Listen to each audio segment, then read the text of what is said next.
لله والصلاة والسلام على النبي الأمي خاتم لما سبق والفاتح لمن علق المعلن الحق بالحق بالقاسم محمد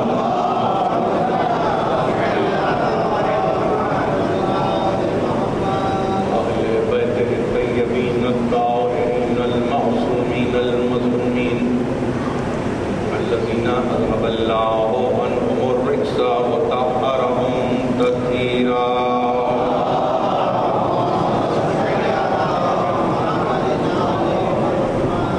ما بعد فقد قال الله سبحانه وتعالى في محكم كتابه الحكيم أما من أعطى واتقى وصدق بالحسنى فسنيسره لليسرى وأما من بخل واستغنى وكذب بالحسنى فسنيسره للعسرى وما يغني عنه ماله إذا تردى. سلام.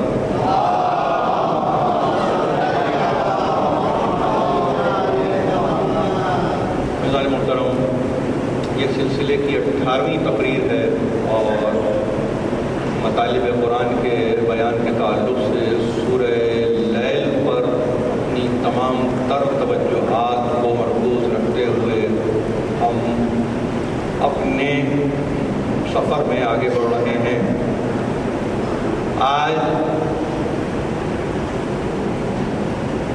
توفیقات الہی کے تحت اور مرضی معبود کے دائرے میں رکھتے ہوئے یہ جو مسلسل جن آیتوں کی تلاوت کی جا رہی ہے ان کا نشان بنتا ہے 11 یعنی 11ویں آیت تک مسلسل آپ مجھے سن رہے ہیں اور انشاءاللہ ہم اس سلسلے کو آج یہاں پر ختم کر دیں گے. یعنی یہ جو سیٹ آف آیات ہیں ان کو آج ہم تتمے کی منزل پر لے آئیں گے. کل سے جیسا کہ علماء تفسیر نے بیان کیا اس سورہ کے اطمینان سے 2 حصے کیے جا سکتے ہیں. تو اس کے بعد اب ظاہر ہے کہ ہمارے باقی دن جو بھی رہ جاتے ہیں 18 تک تو آج کی گفتگو ہے، 19 سے لے کر گویا 27 تک اس میں ہم باقی آیتوں پر گفتگو کریں گے جو 10 رہ جاتی ہیں. اس میں یہ قطعاً ارادہ نہیں تھا کہ روز کی ایک آیت پر گفتگو، ایسا نہیں ہوتا. جب معاملہ مطالب کا ہوتا ہے تو اس میں کہیں آپ کو وضاحتوں کی ضرورت ہوتی ہے، کہیں آپ کو تشریحات کی ضرورت ہوتی ہے، کہیں انسان اپنے آپ ہی سے مسلسل ہم کلام رہتا ہے. نہیں معلوم وہ کتنی وادیاں اور کتنی گھاٹیاں تھیں جن سے میں گزر کے یہاں تک آیا ہوں یا یہاں پر پہنچا ہوں. لیکن اس کے ساتھ ساتھ اپنے سننے والوں کی چونکہ سماعت پر پورا بھروسہ ہے تو یہ سفر اور آسان ہو جاتا ہے. اس لیے کہ میں عرض کروں آپ سے آج دل کی بات کر دوں، وہ یہ کہ مجھے نہیں معلوم کیا بات ہے، شاید دنیا کو عددی گنتی بہت پسند ہوگی، لیکن مجھے طبیعت کے اعتبار سے یا میری استاد طبع کہیے کہ اختصار، مختصر، مفید، سامع، وہ مجمع جو سننے کا شغف رکھتا ہو بس میرے لیے وہ کافی ہے. اس میں کوئی عدد کتنی تعداد ہونی چاہیے، اس میں کیسا ماحول بننا چاہیے، اس میں مجھ سے پہلے کتنوں کو بولنا چاہیے، مجھے کب آنا چاہیے، یہ ساری چیزیں میرے پاس بالکل آؤٹ آف پروٹوکول. یعنی اگر میں آپ کو کہوں آؤٹ آف پروٹوکول پروٹوکول کا حصہ ہی نہیں ہے تو لہٰذا میں اس اطمینان سے آپ کے درمیان میں وارد ہو جاتا ہوں، داخل ہو جاتا ہوں، جس کے نتیجے میں بہت آسانی سے مجھے گفتگو کرنے کی عزت حاصل ہوتی ہے.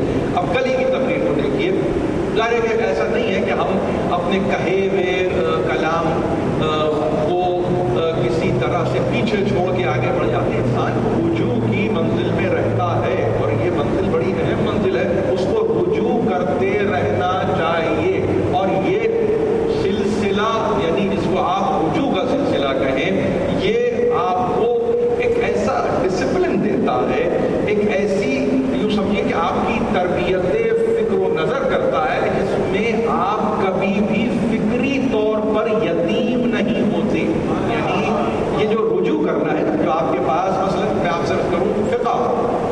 آپ فقیر سے رجوع کرتے ہیں، تو اس کا مطلب یہ ہے کہ آپ کسی اعتبار سے اپنے آپ کو تنہا محسوس نہیں کرتے.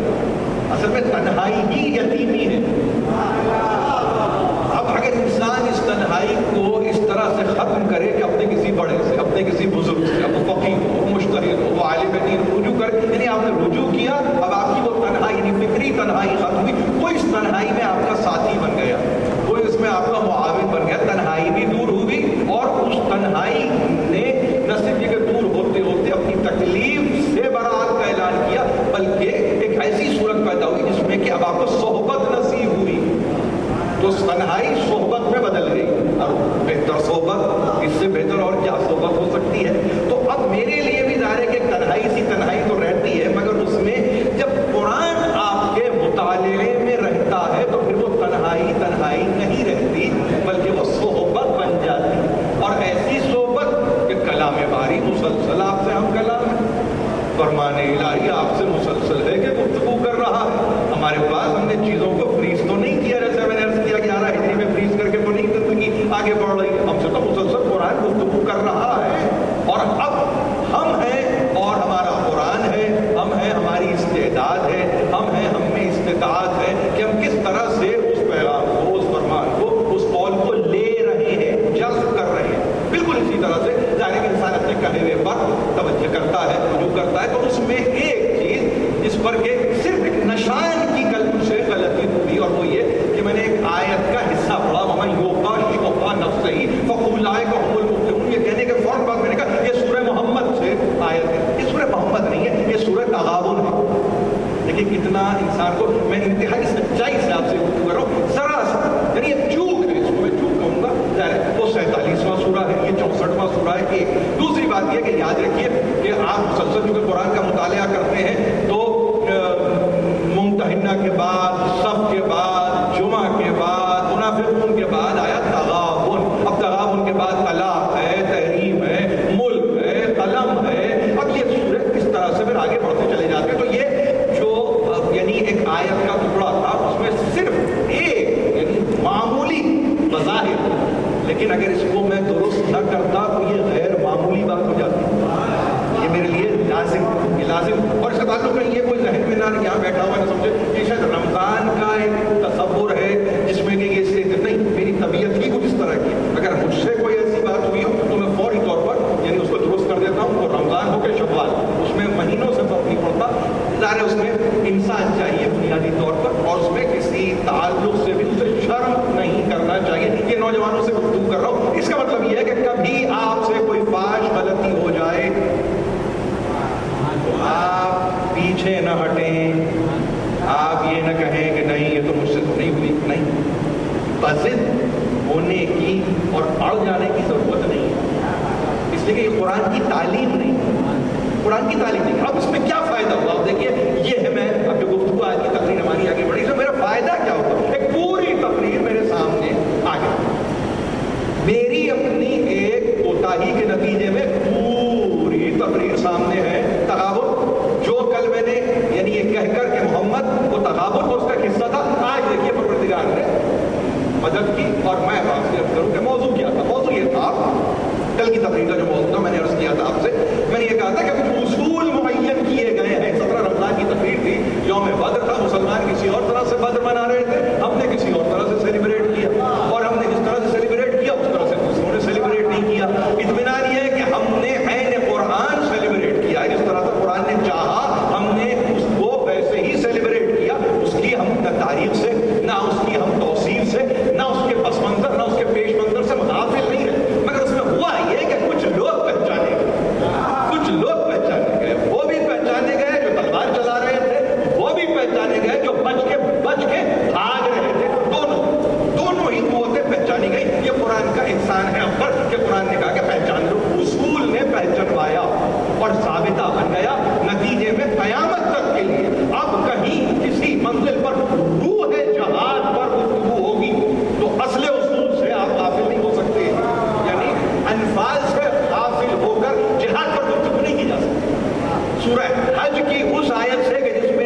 پیسے مال سے نہیں ہے، پیسہ کسی کسی کے پاس ہے، لیکن وکالت آپ کو جا بجا ملتی ہے۔ اس کی وجہ یہ ہے کہ اس کا تعلق ظاہر مال، ظاہر متاع سے نہیں، بلکہ اس کا تعلق نفس سے ہے۔ اور میں نے یہ بھی کہا یہ نفس کی بیماری ہے، میں نے یہ بھی کہا یہ نفس کا عیب ہے، میں نے یہ بھی کہا یہ نفس کا مرض ہے۔ تو اس کا مطلب یہ ہے کہ ایسا کوئی مرض نہیں جس کی دوا نہ ہو، ایسا کوئی عیب نہیں جسے دور نہ کیا جا سکتا ہو، یہ حکمتوں میں ہے اس کے۔ وَإِذَا مَرِضْتُ فَهُوَ يَشْفِينِ والی منزل ہے نا، کہ جب تم پر مرض کا غلبہ آتا ہے تو تم کو شفا دینے والا ہے موجود۔ تو جس نے مرض کو رکھا ہے امتحان کی صورت میں، اس نے بالکل اس کے ساتھ ساتھ شفا کو بھی رکھ دیا ہے، مگر وہ بھی امتحان ہے۔ وہ مرض سے نجات تو ظاہری ہے، مگر اس میں امتحان ہے، آزمائش ہے۔ وہ جس کو پکار رہے تھے پھر پکارو گے، وہ جس کو پکارتے رہے ہو کیا پھر پکارتے رہو گے، یہ ہے مرض اور شفا کا فلسفہ۔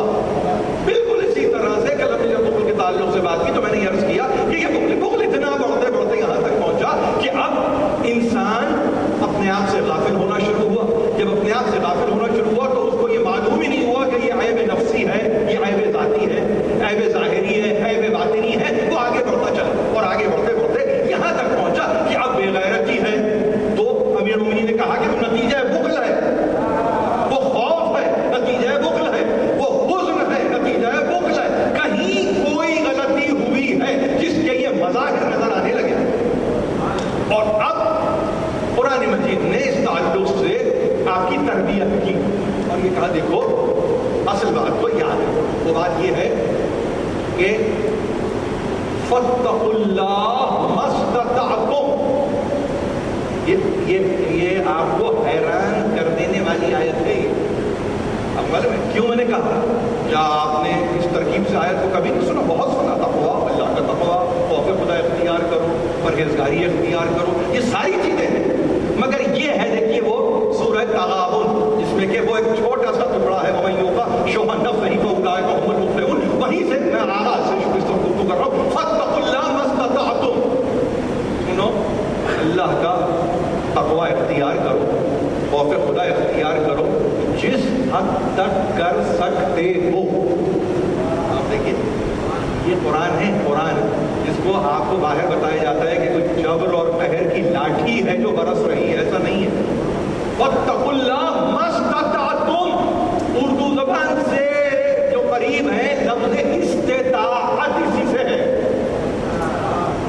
دو معنی ہے لفظ استطاعت کے، استطاعت کے معنی ہے طاقت، اور آپ کو دوسرے دلچسپ معنی بتاؤں گے، طاقت پہلے معنی، دوسرے معنی طاعت جسے آپ کہتے ہیں اطاعت۔ استطاعت میں طاقت بھی ہے، اطاعت بھی ہے۔ آپ سمجھ رہے ہیں؟ بہت غور سے سنیے اس مسئلے کو۔ فَاتَّقُوا اللَّهَ مَا اسْتَطَعْتُمْ، جتنی تم میں سکت ہو، جتنی تم میں طاقت ہو اتنا خوف خدا، خوف الہی۔ یعنی اس کا کیا مطلب ہوا؟ اس کا مطلب یہ ہوا کہ ہم نے اس خوف کو تمہارے اندر پروگرام کیا ہوا ہے۔ یہ تقویٰ پروگرامڈ پروگرام ہے، اس کو آپ اس فائل کو امپورٹ نہیں کر رہے کہیں سے، اس کو کہیں سے آپ لا نہیں رہے، یہ تمہارے اندر ہے۔ اب جتنی جس کی استطاعت ہو، میں نے کیا ترجمہ کیا استطاعت کا؟ طاقت، اور وہی طاقت بڑھتے بڑھتے طاقت، تو استطاعت مجموعہ ہے طاقت اور اطاعت کا، یعنی جہاں آزادی وہاں پابندی، جہاں پابندی وہاں آزادی، بے راہ روی نہیں۔ یہ قرآن ہے، قرآن اتنا باندھ کے رکھتا ہے، اتنا باندھ کے رکھتا ہے آپ کو، اتنا آپ پر اس کا کنٹرول ہے، اتنا آپ کو کنٹرول کرتا ہے قرآن اپنے تمام تر تفکرات کے ساتھ۔ پیدا کرنے والے نے یوں ہی پیدا کر کے پھینک نہیں دیا، ایسے نہیں پیدا کرتا ہو، نہیں، وہ کوئی اس کی پاس کوئی اپج نہیں تھی کریٹیوٹی کی، وہ کوئی سڈن برسٹ آف کریٹیوٹی نہیں تھا کہ آپ نے کہا کہ اچانک یہ ہو گیا۔ دنیا کی تشکیل میں، دنیا کی تعمیر میں، دنیا کی تخلیق میں انہوں نے کہا کہ سڈنلی، اب یہ سڈنلی نہیں ہے، یہ انسیڈنٹلی نہیں ہے، یہ ایکسیڈنٹلی نہیں ہے، یہ ایونچولی نہیں ہے، فیکچولی یہی ہے جو میں کہہ رہا ہوں. انگریزی زبان سے زیادہ متاثر ہونے کی ضرورت نہیں ہے، بڑی محروم زبان ہے، بڑی محروم زبان ہے، پوری فکر کو پیش نہیں کر سکتی ایسی زبان ہے. چلیے یہ بھی آپ سے کہہ رہا ہوں، انگریزی میں کہنے کے بعد کہہ رہا ہوں، لیکن آپ کے پاس ایک لفظ استطاعت میں طاقت بھی ہے، اطاعت بھی ہے، دونوں ہی باتیں ہیں. یعنی اور یہ حد المقدور ہے. آپ جاتے ہیں نا، حج پہ جاتے ہیں نا، آپ کو معلوم ہے نا اس تعلق سے فقہا ظاہر کے نص ہے قرآن کی، جس کے نتیجے میں حج جیسی عبادت تعلق سے کہا استطاعت، طاقت بھی اطاعت بھی. کتنی عجیب بات آپ سے عرض کر رہا ہوں. طاقت، اب اس کو ظاہری طاقت سمجھیے تو طاقت، اس کو باطنی طاقت کہیے تو طاقت، اور اس کے نتیجہ کیا ہے؟ وہ اطاعت پر مبنی ہو. یعنی بے راہ روی، منہ زوری، نہیں سنتا کسی کی، نہیں مانتا کسی کی، یہ طاقت نہیں ہے، یہ کمزوری ہے. یہ کمزوری ہے اس لیے کہ اس میں اطاعت نہیں ہے. جہاں اطاعت داخل ہو جائے تو وہاں طاقت کے معنی کچھ اور ہو جائیں گے. اس کا مطلب یہ ہوا کہ اب آپ اپنے مرکز حیات سے جڑے، اب آپ اپنے اصل حیات سے وابستہ ہو گئے. فقط طاقت ہوتی اور اطاعت نہ ہوتی تو آپ چنگیز ہوتے، ہلاکو ہوتے. لیکن یہ فخر ہے پیدا کرنے والے نے جو ہمیں دیا ہے کہ ہم فخر کریں، کہ ایسی طاقت دیتا ہے کہ جس میں طاقت اطاعت تک لے جا. اور پھر ایک مرتبہ جب وہ اس کا بندہ مطیع ہو جائے تو پھر کسی کے آگے جھکتا نہیں. آپ سمجھ رہے ہیں؟ نہ جھکنا کیوں ہے؟ اس لیے کہ اس کی اطاعت ہے تو کسی کی طاقت نہیں ہے. سر چشمہ ایک ہی ہے. اب کیا کہا؟ فَاسْمَعُوا، سنو اس کو غور سے. نے کہا نا فَاتَّقُوا اللَّهَ مَا اسْتَطَعْتُمْ وَاسْمَعُوا وَأَطِیعُوا وَأَنفِقُوا خَیْرًا لِأَنفُسِکُمْ وَمَن یُوقَ شُحَّ نَفْسِهِ فَأُولَٰئِکَ هُمُ الْمُفْلِحُونَ. یہ وہ ٹکڑا تھا جو کل میں نے کہا محمد کا نہیں تھا، اب ہے 64واں سورہ. یعنی اب سنو، اطاعت کرو، یہ سب حد المقدور ہے. دیکھیے بات کیا ہے، تقویٰ حد المقدور. جتنی اور تم میں، ہم نے تم میں توانائی کی کمی نہیں رکھی ہے. تمہیں اپنے آپ کو ایکسپلور کرتے جانا ہے، تمہیں اپنے آپ کو دریافت کرتے جانا ہے، تمہیں اپنے پوٹینشیل کو خود تلاش کرنا ہے. تم میں اپنے امکانات کو ہم نے پوری صلاحیت نہیں رکھی ہے کہ تم تلاش کرو اپنے امکانات کو. ہم نے تمہیں لامتناہی رکھا ہے. بھائی جب تمہارے لیے ہم نے تسخیر کیا ہے اس کائنات کو، مسخر کیا ہے لیل و نہار کو، مسخر کیا ہے شمس و قمر کو، مسخر کیا ہے موجودات اور مخلوقات عالم، تو اس کا مطلب یہ ہے کہ یہ سب لمیٹڈ ہوئے، تم انلمیٹڈ. تو جب تم انلمیٹڈ ہو، تم لامحدود ہو، تم لامتناہی ہو، تو اس سے جڑ جاؤ نا کہ جس نے تمہیں بنایا ہے. تقوی اختیار کرو. ہر ایک سے کیوں ڈرتے ہو؟ سنو اسی کی، ہر ایک کی سنتے کیوں ہو؟ اطاعت کرو اس کی، ہر ایک کے آگے سر کیوں جھکاتے ہو؟ اور پھر اس مرض سے نجات دینے کا طریقہ وانفقوا، اور دیکھو انفاق کرو، پہلے امر کے ساتھ ہے خیرا لانفسکم. یاد رکھو یہ انفاق جو ہے نا، تمہارے نفسوں کے لیے خیر ہے، خیر.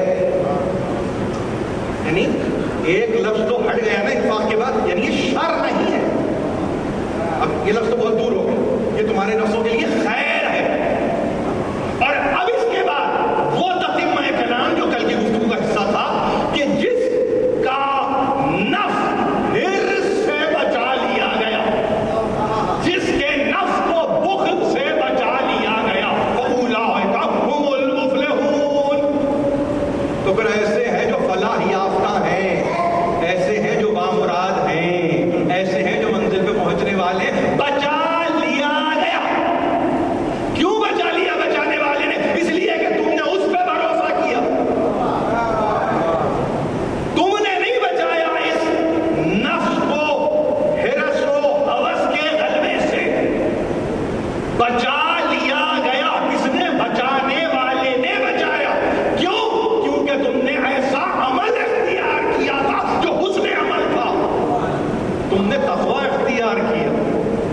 تم نے ہماری باتوں کو غور سے سنا، تم نے ہماری اطاعت سے آنے واحد کے لیے بھی اپنے رخ کو نہیں پھیرا، تم نے ہمارے دیے ہوئے مال میں انفاق کیا، نفس کے لیے تم نے خیر کو کمایا، تو تمہیں تنہا نہیں چھوڑا جائے گا۔ یہ سب تم نے کیا، جب تم نے سب کیا تو ہم بھی تو کچھ کریں گے نا۔ یہ کیسی عدالت ہے کہ سب بندے کو کرنا ہے؟ دیکھیے صحیح تو ہے نا بندے کے لیے، کوشش تو ہے نا، کاوش تو ہے نا، اب منزل تک پہنچانا وہ اس کا کام ہے۔ آپ نے کہا کہ میں نے اختیار کیا، اور بھی یہ کہہ رہا ہے کہ کب ہم نے تم سے کہا انبیاء جیسا تقوی لو، اختیار کرو؟ کب ہم نے تم سے کہا اولیاء اور اوصیاء جیسے بن جاؤ؟ کیا ہم تمہاری کمزوریوں سے واقف نہیں ہیں؟ کیا ہم تمہاری مجبوریوں سے واقف نہیں ہیں؟ کیا ہم تمہارے گرد و پیش میں نظر نہیں رکھتے؟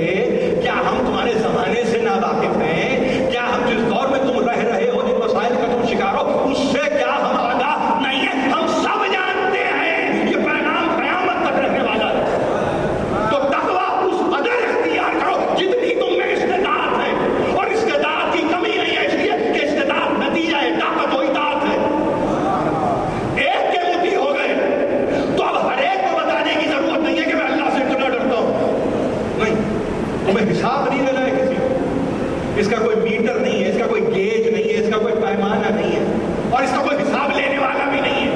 دنیا کی کوئی court of law Muslim countries میں یہ کوئی کسی صورت میں کوئی دعویٰ نہیں کر سکتا کہ اس کے پاس کمی ہے خوف خدا کی، یہ دعویٰ دائر ہی نہیں ہو سکتا۔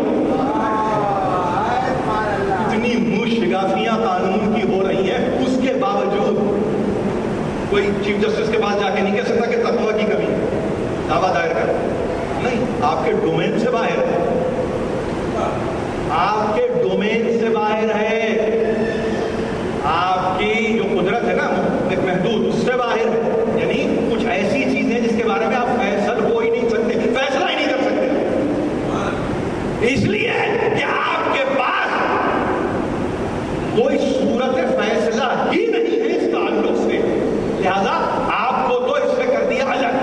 اب یہ میرا اور تمہارا معاملہ ہے، مگر استطاعت کو ذہن میں رکھنا، استطاعت کو کم طاقت تمہیں نہیں دی، کم ہمت تمہیں نہیں دی، ہم نے تمہیں پستی ہمت کا کبھی شکار نہیں کیا۔ احسن تقویم پہ خلق کرتے ہیں، تم اسفل السافلین کی طرف جاتے ہو، ہم تمہیں پستی کی طرف فرار نہیں کرتے، نہ کرواتے ہیں، لہذا اب تم اس طاقت کو اطاعت میں ایسے بدل دو کہ جس کے نتیجے میں اب جب تم مطیع بنو تو قوت والے بنو۔ یہ بات سمجھ میں آئی آپ کی؟ یقیناً آئی میرے نوجوانوں کے، اور ظاہر ہے کہ فلاح یافتہ وہ ہے جس کے نفس کو ہر سے بچا لیا گیا، ہر سے بچا لیا گیا، آگے کی ذرا سی منزل ہو، اور وہ منزل ذرا سی اور دشوار ہے اس اعتبار سے کہ یہی انفاق جس کا دنیا رونا روتی ہے، اور اس کے بعد کہیں کوئی اپنے آپ کو غنی کہہ رہا ہے، کہیں کوئی اپنے آپ کو اغنیاء میں شمار کر رہا ہے، کہیں کوئی اپنے آپ کو دینے والوں میں داخل کر رہا ہے، اس کا تذکر الذین ينفقون باموالہم، وہ کہ جو اپنے اموال سے میں انفاق کرتے ہیں، لیلا و نہارا سرا و علانیتا، جو رات ہو دن ہو علانیہ ہو یعنی علن اعلان بتا کے ہو، مخفی ہو یعنی چھپا کے ہو، مگر انفاق کر رہے ہیں، انفاق کر رہے ہیں، انفاق ہے نا اللہ کی راہ میں انفاق ہے، تو ان کے لیے کیا ہے؟ فَلَهُمْ أَجْرُهُمْ عِنْدَ رَبِّهِمْ، تو ایسوں کے پاس ان کا جو رب ہے نا، ایسوں کے لیے کیا ہے؟ ان کے رب کے پاس ایسوں کا اجر محفوظ ہے، محفوظ ہے عِنْدَ رَبِّهِمْ، اور آگے کیا ہے؟ لَا خَوْفٌ عَلَيْهِمْ وَلَا هُمْ يَحْزَنُونَ۔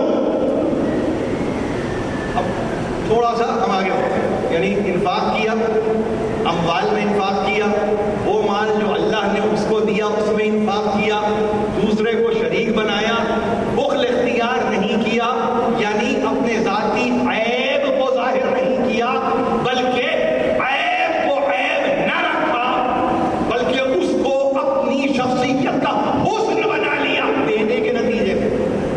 حسن دینے کے نتیجے میں پیدا ہوا، ورنہ عیب تھا. یعنی انسان بھی عیبی ہوتا ہے. جیسے جانور کو آپ کہتے ہیں نا قربان کا جانور، عید قربان کے جانور کو آپ کہتے ہیں یہ عیبی ہے، اللہ کی راہ میں قربانی نہیں ہے. تو ویسے بھی انسان بھی عیبی ہوتا ہے، ہو سکتا ہے اگر وہ شرائط کو پورا نہ کرے. تو انفاق شرط اولا، اموال میں اللہ کی راہ میں اس کا اسپیس اور ٹائم بتا دیا، کبھی رات میں، کبھی دن میں، کبھی چھپ کے، کبھی بتا کے. تو اب دیکھیے نتیجہ کیا ہے. فَلَهُمْ أَجْرُهُمْ عِنْدَ رَبِّهِمْ. کیا تو اس نے، لیکن نتیجہ ہمارے پاس محفوظ ہو گیا اجر کی صورت میں. اور پھر کیا ہوا؟ لا خوف علیہم ولا هم یحزنون. ایسوں پر نہ کوئی خوف طاری ہوتا ہے، نہ وہ آزردہ خاطر ہوتے ہیں، نہ ان کو کوئی ملال ہے، نہ ان کو کوئی حزن ہے. بالکل ایسے ہی ایک منزل ہے. وہ لوگ ان الذین آمنوا وعملوا الصالحات واقاموا الصلاة وآتوا الزکاة لهم اجرهم عند ربهم ولا خوف علیہم ولا هم یحزنون.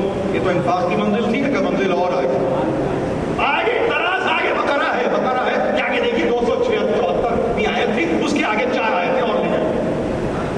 ایمان بولو، ایمان عمل صالح، نماز کو قائم، زکات کو بر وقت ادا کر، تو اللہ کے بعد ان کا اجر محفوظ. اندیت میں اجر چلا گیا، اس کی اندیت میں. اب اس کی اندیت سے کوئی اجر کو لے نہیں سکتا، اس کے پاس محفوظ ہو گیا. یعنی یہ وہ سیف ڈپازٹ، یہ وہ لاکر ہے جس کا تصور نہیں کر سکتے آپ. یہ اس کی کنجی کسی کے پاس نہیں ہے، یہ آپ ہی جا کے کھولیں گے جب جائیں گے، آپ ہی سے کھلوائے گا. تم نے جو پیچھے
قرآن کہہ رہا ہے درست کرو. اللہ ہے غنی اور تم ہو فقراء. اللہ ہے جسے کوئی احتیاج نہیں, عدم احتیاج کی منزل. تم ہو محتاجی کی منزل پر. تو کوئی غنی ہے نہیں سوا اللہ کی ذات کے. اللہ کی ذات کے سوا کوئی غنی ہے ہی نہیں, سب فقیر. اب اگر نام کے بعد غنی کے بجائے فقیر لگائیں تو یقین جانیے وہ تبحر علمی پیدا ہوگا, جس کے نتیجے میں عامت المسلمین کے سر جھک جائیں گے اور کہیں گے جانتا تھا کہ محتاج ہے, جانتا تھا کہ محتاج ہے, اس نے عدم احتیاج کا دعویٰ کیسے کر دیا, اس نے یہ کیسے کہہ دیا کہ مجھے کسی شے کی ضرورت نہیں ہے جبکہ اللہ غنی ہے. اللہ غنی, سب فقیر. وانتم الفقراء, تم سب فقیر ہو, محتاج ہو اس کے, کسی اور کے. یہ بھی کہیں نہ سمجھے فقیر کا مطلب راستہ چلنے والا جو آپ سے ہاتھ بڑھا کے مانگ رہا ہے. سب اللہ کے فقیر, سب اللہ کے محتاج. اور ایسی صورت اب ان تتولوا, اب اگر تم نے منہ پھیرا نا, یستبدل قوما غیرکم, تم جو منہ پھیرو گے نا ہمارے جینے کے طریقے سے جو ہم تمہیں بتلا رہے ہیں, تو ہم بدل دیں گے تم سے تمہارے غیر کو, ہم بدل دیں گے. اور ہم جب بدلیں گے تو یاد رکھو کہ ان کا طرز عمل تم سے مختلف ہوگا. یعنی تم بخل کرتے رہو, اب جس قوم سے ہم بدل دیں گے وہ بخیل قوم نہیں ہوگی, وہ معطی ہوگی, عطا کرنے والی ہوگی, وہ عنایت کرنے والی ہوگی. اور ایسی صورت میں انسان کے لیے لازم ہو جاتا ہے کہ پھر دیکھے اور سمجھے کہ وہ کون سی ہستیاں رہی ہیں کہ جن کو نہ کبھی خوف رہا نہ کبھی حزن رہا. یعنی رسول کی معیت میں رہ کے بھاگا خوف, رسول کے ساتھ رہ کے ہویا حزن. آپ سمجھ رہے ہیں, ساتھ ہے ساتھ, معیت رسول عند اللہ, یہ ہے اس کا ایکویژن, اس کی مساوات. جو رسول کی معیت میں ہے وہ عند اللہ نہیں ہے. کیا اس میں کوئی اختلاف ہے, فکر و نظر ہوگا کہ ہم کو یہ کہنا ہوگا کہ نہیں بھائی جو اللہ کے رسول کی معیت ساتھ, تو وہ اللہ کے پاس ہے نا, وہ عند اللہ ہے نا, اللہ کی اندیت میں ہے نا, اللہ کے پاس ہے نا, اس میں تو شک نہیں ہے. تو اتنی بڑی ہستی کو درمیان میں رکھ کر وہ میدان جنگ ہو یا غار کا کوئی کونا, دونوں میں امتحان کے لیے رسول کو رکھا تھا. اور چاہتا تھا پیدا کرنے والا کہ پھر انہیں خوف نہ ہو مگر ہو گیا, پھر انہیں حزن نہ ہو مگر محزون ہو گئے.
خلیل توسل ہم سے قبول کر، جو پریشان حال ہیں ان کی پریشانی کو دور کر، جو بیمار ہیں ان کو شفا کامل عطا کر، جو بے روزگار ہیں ان کو روزی مہیا کر، پروردگار میں کوئی غم نہ دے سوا اپنے والے تعجیل فرما۔